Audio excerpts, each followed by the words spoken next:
You're completely healed now. Why are you following me? I just happen to be heading in the same direction. You do realize I never signed up to protect you.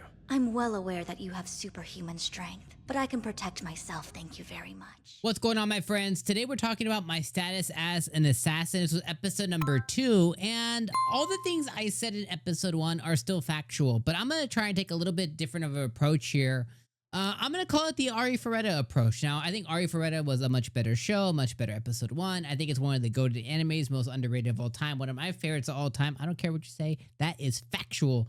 You cannot change it. But with this one, I was going to try and take that approach, kind of like the smartphone anime approach, where it's just kind of like turning it off. And turning it off, just kind of watch it, and it has to be really bad for me to stop watching it, right? And in this episode, you know, there was still a lot of what I would say convenience. The princess is conveniently being controlled by her dad. Weird that you have to control your daughter, but regardless, plot point. Princess is doing dad's bidding. She is cursing all the cursable kids. The kids end up breaking the curse because one of them has resistance to it and is able to kind of wake the other ones up. And some of the other ones are able to wake up because they like level up through a certain way, so they're not able to be cursed anymore. They wake up and they go exploring, etc., etc. The guy that Akira took as like his mentor in this other world, he just dies. He just flat out, he just dies by the princess's hands. And he was supposed to be one of the most powerful, if not the most powerful dude in the kingdom. And somehow they were able to just kill him. Okay, sure, whatever. I guess, and he was legit, and he was able to, you know, just get killed. Then his underling was like, to live for you and your memory, I'm gonna do right by these kids. It's like, you could have saved him, bro, but whatever. All right, so that happens. And then our boy Akira, the king, tries to pin it on him. That takes 2 seconds. Like, literally, it's like a 10-second scene. He's like, peace, shadow jutsu. And he just runs out, and he's like, and then the guy's memory, the guy, I was laughing. I don't think it was meant to be funny, but I was laughing. The guy who died, I think his name's Siren or something like that. He was like, and then what you need to do if you're ever out of here is take to the dungeons, and the dungeons are the place in the dungeons. And I was like, I was laughing because I was like, it's so stupid, but I was like, okay, whatever. So he's like, okay, my new home is the dungeons. And I was like, okay, I guess we gotta go level up in the dungeons. And then he does. And then, of course, the convenient waifu, elf waifu shows up. Her name's Amelia. And she was like, they were having a casual conversation. And then out of nowhere, she's like, and I was royalty, by the way.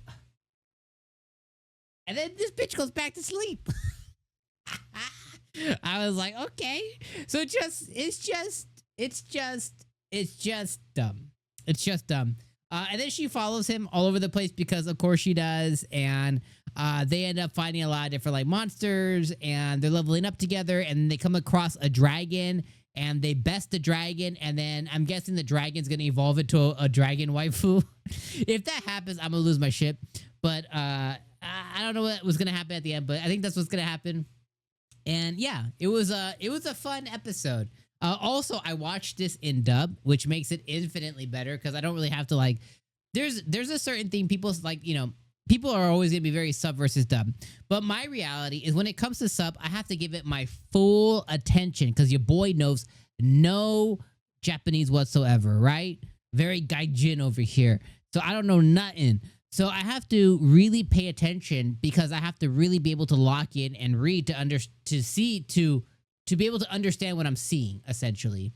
But when you are watching dub, you can look away and you can still listen and you can look back and you can absorb it differently, right, in your native language. So dub is really important to me, and especially with shitty animes, frankly, with really bad budget animes, it's even more important because you don't have to lock in as much, because when you lock in, you notice all the quirks.